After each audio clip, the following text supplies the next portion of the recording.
Is it recording? So hopefully we are cooking on gas.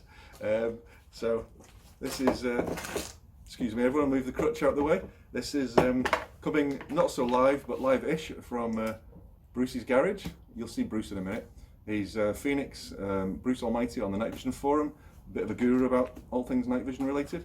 I'm going to start with an unboxing. I know, bizarrely, it's news to me, but people like these things, unboxing videos. So I've already done a video on the PARD008. This looks very much like that, but it isn't. It's the PARD008 LRF. This has kindly been provided to Bruce for completely independent evaluation by sort of Bruce and myself and Davey as well. Kindly provided by Djure of PARD Europe. What I'll include down below wherever it is, I'm not used to having a little tripod, selfie stick tripod. What I'll include Djure's email address, so any retailers interested in selling these can drop them an email. Also this is all done with the help of Blackwood Outdoors, Ian Blackwood website, and these will be available from Blackwood Outdoors and Optics Warehouse and other retailers. So I'll include the link below so other retailers can, excuse the fly, can contact Djure to get in there. Right, without further ado, cardboard box. Fat, really nice, durable carry case. PARD again. And oh, we have a certificate. It's made in China, but then so are all your iPods and things if you're into those. I'm not, but top quality stuff. The instructions, as usual, first half Chinese, second half English, and we'll be doing, if necessary, between possibly Bruce and myself, we'll be doing a proper instruction, full instruction manual for this if needed. This is Bruce that did the manual for the instructions for the PARD008 that custom rifle scopes sell, for example. We have mounting bracket, new and improved. We've got a soft drawstring carry pouch, and we've got the PARD008 LRF. Now that, I'll show you that looks like a PARD008, but oh look, it's got a wee chunky box on the side. I'm pleasantly surprised how compact this box is. That's your coin operated panel you take off to get to your memory card and your charging ports and the download ports. But that is a very compact laser rangefinder. It's what we give away, 2 lenses. I'll lean back here. So yeah, so that's your laser rangefinder. It's free of cables, and there's the usual 4 buttons. No extra buttons have appeared, but there are some extra functions because of the laser rangefinder. And what you don't have, there's no activation cable, so one of these 4 buttons will activate. Which one is it? The button with the flag.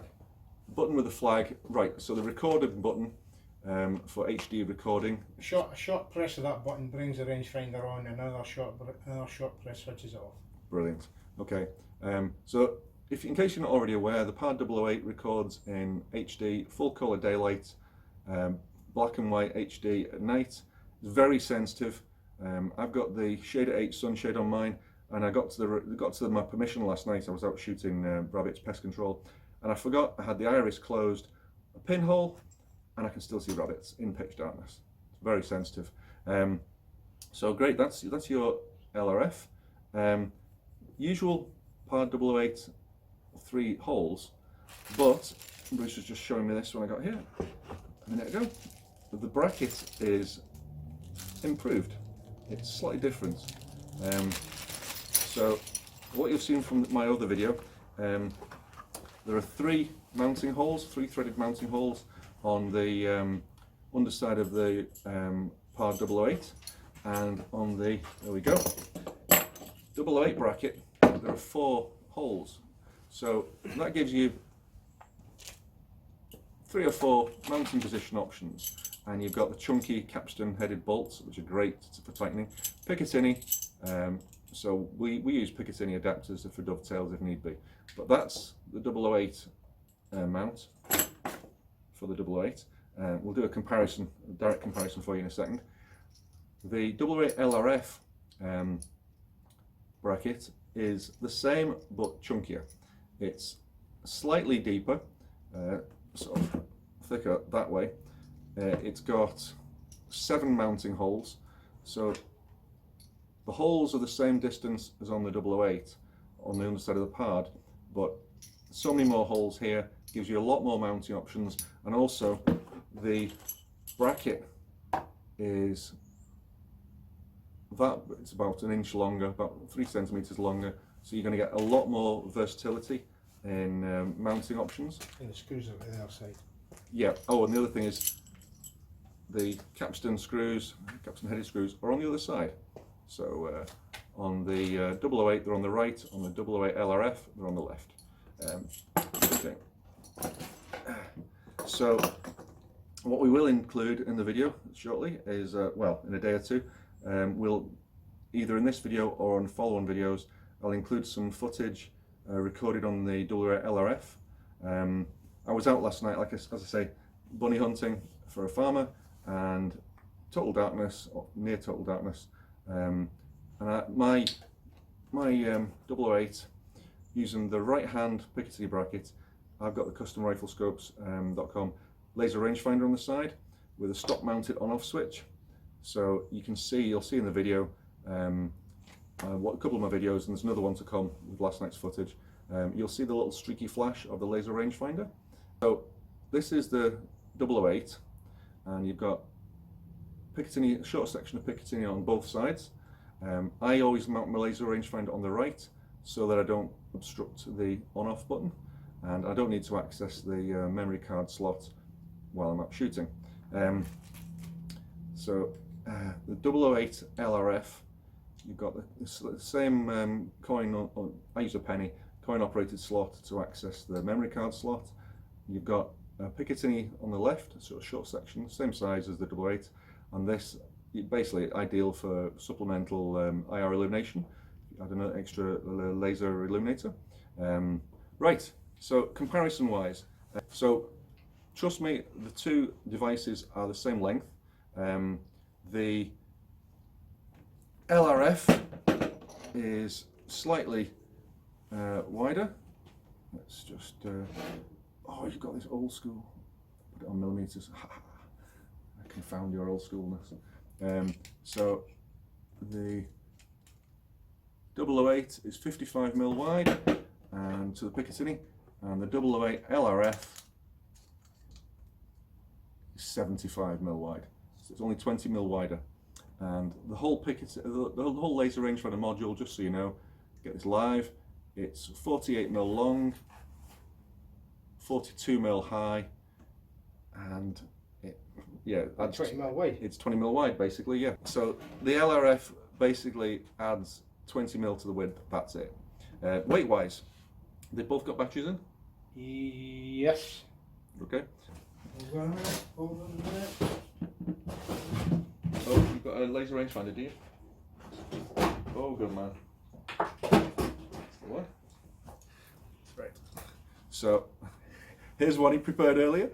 You saw it here first. So the custom rifle scopes. What did you get? Is this? That's a custom rifle Right. scope. Custom rifle scopes laser rangefinder is 340 grams. So if you put those, yep. So all that together, I'll tell you.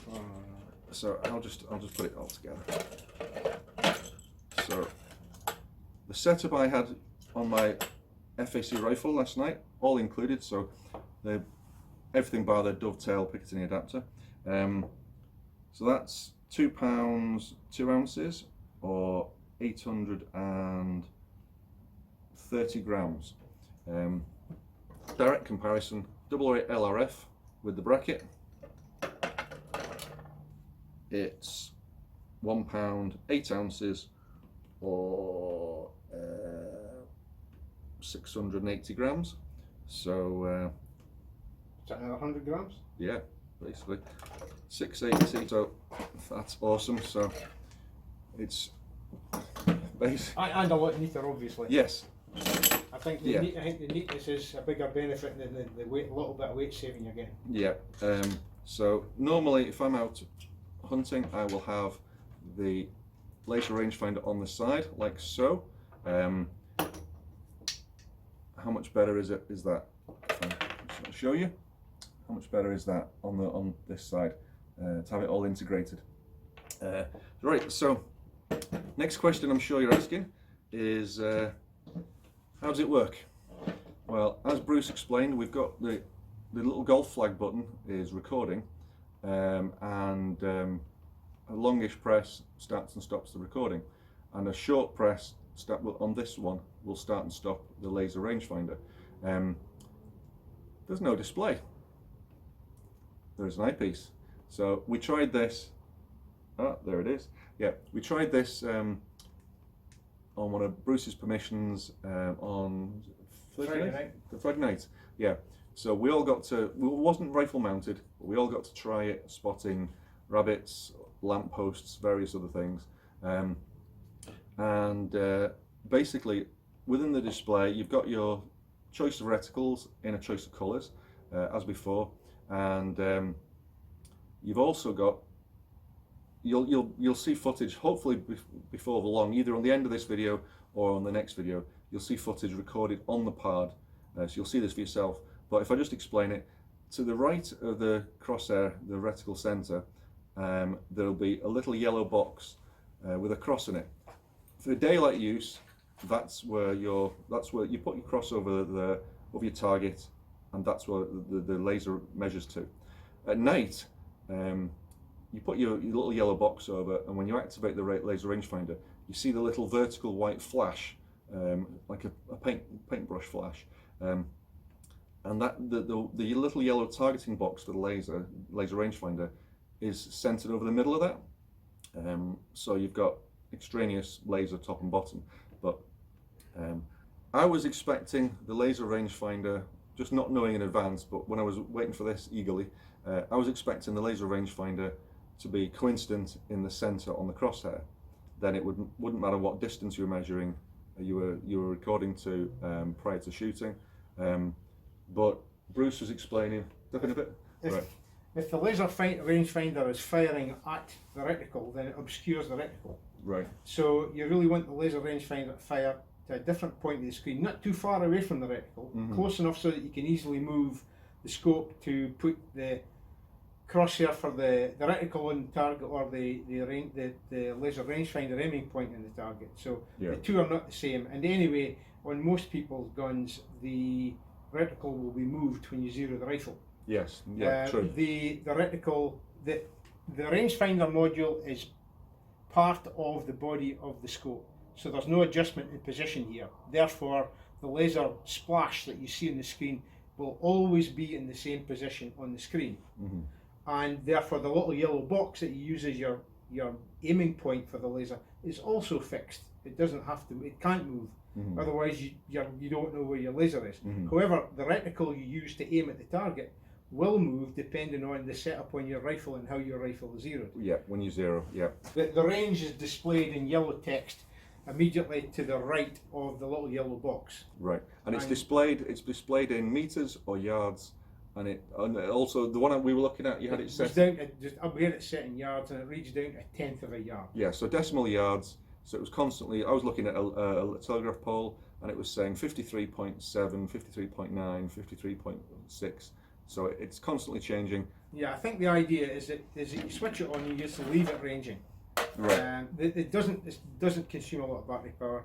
So the rangefinder is ranging continually and continually displaying a range. So you merely need to put the yellow box onto the target you're looking to get a range from, read the range, and that tells you, and then just move to put the reticle over the target, and that's it. I think And actually reading the range is a lot easier, because with this system, which is a really great system for people who don't have an integrated rangefinder, you do have to take your eye away from the scope to look at the range and then come back to it. Yeah, and you need to fiddle with the buttons to lock it to freeze. You need to put the rangefinder on the target, press the button to freeze the display, read the range, and then go back to the display. Yeah. Which works, but it is a little bit awkward. Yeah. And I also found last night, for example, I've got this assembly on the rifle, and I've got where my thumb is holding the forend of the rifle. I'm using the remote switch to activate the laser rangefinder, and I move my eye away from the eyepiece of the PARD and look at the distance, but I have to move my head back slightly because I now use reading glasses.